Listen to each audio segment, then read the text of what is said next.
சமீபத்தில் நிறைய பிரச்சனைகள் வந்துச்சு. தமிழ் இண்டஸ்ட்ரி நிறைய அப்ஸ் அண்ட் டவுன் இருந்துக்கிட்டே இருக்கும். அது மாதிரி ஒரு மிகப்பெரிய இக்கட்டான சூழ்நிலை. சூர்யா அண்ணா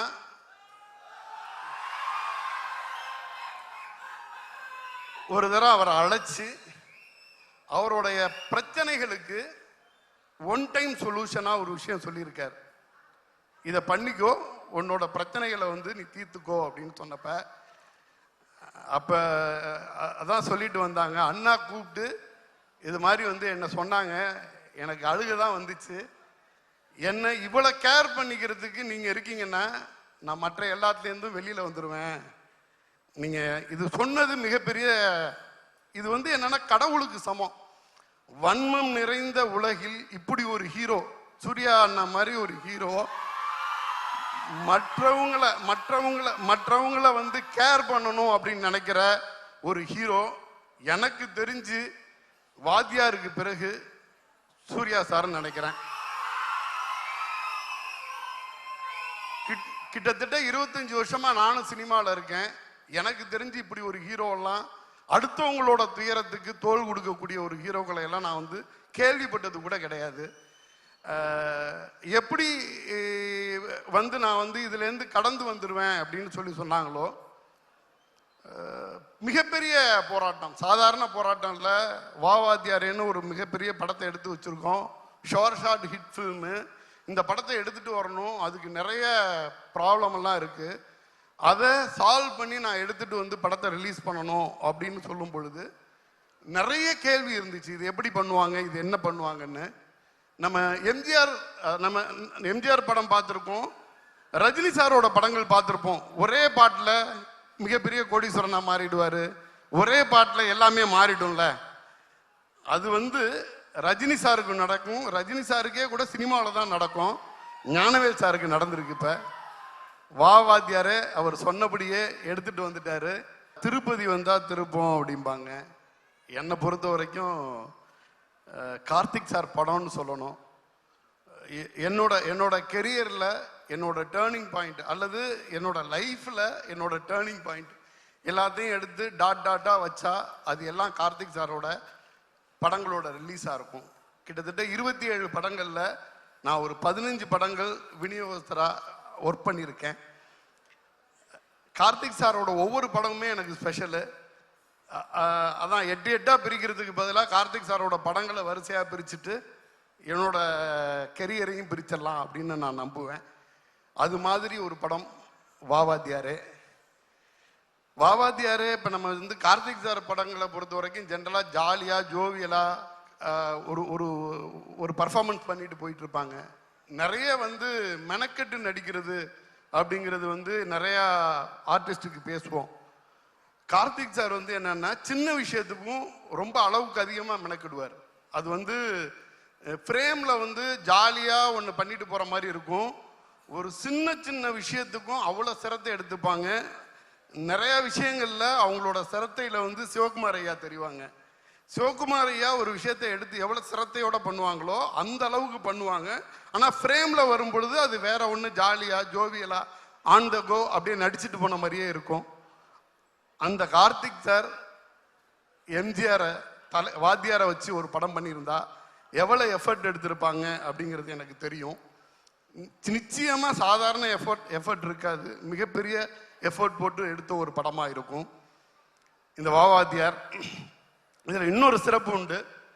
இந்த படத்தோட தயாரிப்பாளரோட தகப்பனர் VK ஈஸ்வரன் ஐயா. அவர் மிகப்பெரிய எம்ஜிஆர் ஃபேன். எம்ஜிஆர் ஃபேன்னா என்ன அப்படின்னு அதுக்கு ஒரு டிஃபினேஷன் எழுதணும்னா அவங்க பேரை எழுதி வச்சிடலாம். அவ்வளோ பெரிய வெறியர். நிறையா சொல்லிக்கிட்டு இருப்பாங்க. அவங்க வீட்டில் கிட்ட கோயம்புத்தூரில் இருக்க அவங்களோட தோப்பில் ஒரு 27 ஏக்கராவை ஹவுசிங் போர்டு எடுத்துட்டாங்க அப்படிங்கிற மாதிரி சொல்லிட்டு இருப்பாங்க. அப்போ ஞானவேல் சாரோட அம்மா வீட்டு விசேஷத்துக்கு தலைவர் வந்திருந்தப்ப ஈஸ்வரன் ஐயாவுக்கு அவரை நேரடியாக மீட் பண்ணுறதுக்கான ஒரு சான்ஸ் கிடச்சிச்சு அப்படின்னு சொன்னாங்க. இவங்க ஒட்டுமொத்த ஃபேமிலியும் போனால் இந்த 27 ஏக்கர் ஹவுசிங் போர்டுக்கு போனதை பற்றி ஏதாச்சும் ஒன்று கேட்குறதுக்கான மிகப்பெரிய வாய்ப்பாக ஃபேமிலியில் உள்ளவங்க எல்லாருமே நினச்சிருக்காங்க. ஃபங்க்ஷனும் நடந்திருக்கு, தலைவரும் வந்திருக்காங்க. தலைவர் வந்தப்ப இவர் போய் நேரடியாக வந்து உனக்கு என்ன வேணும் அப்படின்னு கேட்டப்ப நீங்கள் நல்லா இருந்தால் போதும்னு சொல்லிட்டு திருப்பி வந்துட்டு தான் சொல்லுவாங்க. ஃபேமிலியில் உள்ளவங்க எல்லாருமே வந்து நீ ஏதாச்சும் இதை கேட்ப அப்படின்னு எதிர்பார்த்துருக்கேன். தலைவர் கேட்கும் பொழுது தலைவர்கிட்ட எனக்கு இது வேணும் அது வேணும்னு ஒரு ஆப்ளிகேஷன் வச்சுட்டு வந்தா அது ஒன்றும் பெரிய விஷயம் கிடையாது அப்படின்னு சொல்லிட்டு போயாச்சு. அந்த வி.கே. ஈஸ்வரனுடைய மகன் ஞானவேல் ராஜா தயாரித்த படம் இந்த வாரத்தில் நம்ம எல்லாருமே எவ்வளோ வெயிட்டிங்கில் இருந்தோமோ ஸ்க்ரீனில் வந்து பார்க்க போகிறோம். அது வந்து ஒட்டுமொத்தமாக அது கார்த்திக் சார் ஃபேனுக்கும் மக்கள் திலகத்தோட ஃபேனுக்கும் மிகப்பெரிய வரப்பிரசாதமாக அமைய போகுது. இது என்ன இப்போ நம்ம நலன் இந்த படத்தோட இயக்குனர் நலன் குமாரசாமி சார் 3 படம் 2 படம் ஆல்ரெடி பண்ணியிருக்காங்க. 2மே கல்ட் அப்படின்னு நீங்கள் ஒட்டுமொத்தமாக நீங்கள் ஆன்லைனில் பார்த்தீங்கன்னா கல்ட் படங்களோட லிஸ்ட்டில் பார்த்தீங்கன்னா அவர் பண்ண 2 படமே சொல்லுவாங்க. நிச்சயமாக எல்லா படமும் 10 வருஷம் கழித்து தான் ஒரு படத்தை கல்ட்டும்பாங்க. எனக்கு தெரிஞ்சு வாத்தியாரே ரிலீஸ் ஆன மறுநாளே சொல்லிடுவாங்கன்னு நினைக்கிறேன் மிகப்பெரிய கல்ட்டுன்னு. 10ஆவதுக்கு சத்யராஜ் ஐயா சார் எங்களுக்கு வந்து ஒரு மக்கள் தலைவரை வந்து வாத்தியாரை வந்து இந்த ஸ்க்ரீனில் கொண்டாந்து நிப்பாட்டின மாதிரியே இருந்துச்சு. அவ்வளோ சந்தோஷமாக இருந்துச்சு. மிக பாசிட்டிவான வைப்பு. கிட்டத்தட்ட ஒரு 4-5 வாரங்களாக வந்து தமிழ் சினிமாவுக்கு திரையரங்குகளுக்கு ஆடியன்ஸை புல் பண்ணுற அளவுக்கு கெப்பாசிட்டியான படங்கள் இல்லாமல் ரசிகர்கள் வந்து திரையரங்கு தூக்கி போக முடியாமல் ஒரு ஒரு ஒரு கண்டிஷன் இருந்துக்கிட்டே இருக்கிறதா தியேட்டர் சைடில் எல்லாம் சொல்லிக்கிட்டு இருந்தாங்க. வாத்தியாரே இந்த வருஷத்தோட எண்டில் வந்து மிகப்பெரிய வெற்றி படமாக அமையும்னு நான் நம்புகிறேன். நன்றி. இது ரொம்ப ரொம்ப சிரமப்பட்டு எடுத்த படம். சில படங்கள் வந்து ஈஸியாக கதை சொல்லிடலாம், ஆனால் இந்த படம் கதை சொல்கிறதே கஷ்டம். ஏன்னா அவ்வளோ காம்ப்ளிகேட்டட் ஸ்கிரிப்ட் இது கண்டிப்பாக எல்லாரையும் திருப்திப்படுத்தும் நம்புகிறோம். மெய்யழகன் படம் வந்து கார்த்திக் சாரோட கேரக்டர் புல் ஆஃப் பண்ணுறது வந்து ரொம்ப ரொம்ப ரொம்ப கஷ்டம். அது எல்லாரும் சொன்னாங்க. அது சாதாரணமாக ஒரு நடிகரால் அதை வந்து பிலீவபுளாக ப்ரெசன்ட் பண்ண முடியாதுன்னு. அது ரொம்ப ஏன்னா பெரிய ரொம்ப ஹை ஹீரோயிக் மூமெண்ட்ஸ் எல்லாம் இருக்காது. உங்களுடைய எமோஷனை வந்து கடத்தணும். உங்களுடைய எமோஷனை வந்து ஆடியன்ஸுக்கு எந்த ஒரு ஃபைட் இல்லை, சாங் இல்லை, ஆனால் அந்த கேரக்டரோட கனெக்ட் பண்ண வைக்கணும். அதை வந்து ரொம்ப அழகாக கார்த்திக் சார் பண்ணியிருப்பார். இப்போ இந்த படம் வந்து அவருக்கு முழுமையான ஒரு ட்ரீட். ஒரு சிறுத்தை மாதிரி கம்ப்ளீட் மாஸ் கமர்ஷியலும் கிடையாது, அதே நேரத்தில் ரொம்ப எக்ஸ்பெரிமெண்ட் படமும் கிடையாது. இது ஒரு தின் லைன்.